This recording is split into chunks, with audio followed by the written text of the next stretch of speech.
2020, un investisseur privé, Dan Maman, décide de racheter toute la branche suisse. Et puis c'est là que démarre l'aventure de ce carve-out, de cette séparation de Conforama Suisse du restant du groupe.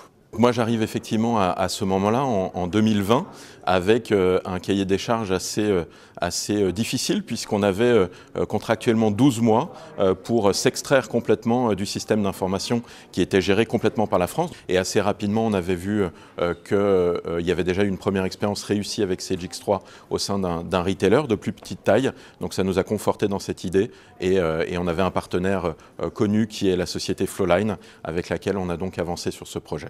C'est un des outils principaux. On va permettre du coup de voir tous nos référencements, de faire les mises en gamme, de définir les prix d'achat, les prix de vente, de définir nos publicités, donc dans quelle période aura lieu cette publicité et à quel prix, et de mettre aussi des prévisions de vente qui vont aider nos collègues de l'approvisionnement pour garantir la disponibilité de ce produit. On va pouvoir aussi visualiser les commandes de nos fournisseurs et les stocks dans chaque magasin, donc dans un seul outil, ce qui est vraiment convivial et plus efficace. On a vraiment beaucoup impliqué nos équipes métiers à les écouter, à savoir quelles étaient les fonctions essentielles, rester près du standard évidemment CGX3, mais venir avec Flowline développer des spécifiques. Et maintenant on est dans une amélioration continue pour l'ensemble des systèmes, avec un métier qui est dans cette dynamique projet, qui remonte des idées, des améliorations, des gains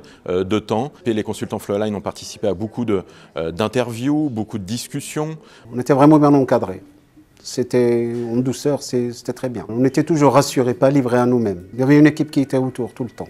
On avait ici une 60aine d'utilisateurs à devoir former, donc au sein des équipes achats et équipes finance. La logique est assez standard et il venait d'un outil plutôt rustique, où il n'y avait pas forcément de souris, de couleurs et d'éléments visuels. Donc ça a facilité énormément leur apprentissage dans cet outil. Par rapport à l'ancien soft, c'est le jour et la nuit. Par exemple, on n'a plus les archives, on n'utilise plus maintenant. On scanne. On interroge un compte, on a la facture, on peut l'imprimer, c'est fini de perdre du temps à chercher les classeurs, machin, mal classé. On gagne beaucoup de temps en fait. C'est super, franchement c'est génial. Je me demande si on peut se passer maintenant de Sage vraiment quand on travaille, c'est pas possible. Aujourd'hui, en termes d'attractivité pour des nouveaux collaborateurs, c'est évidemment un système qui est facile à apprendre, qui est moderne, qui est ludique.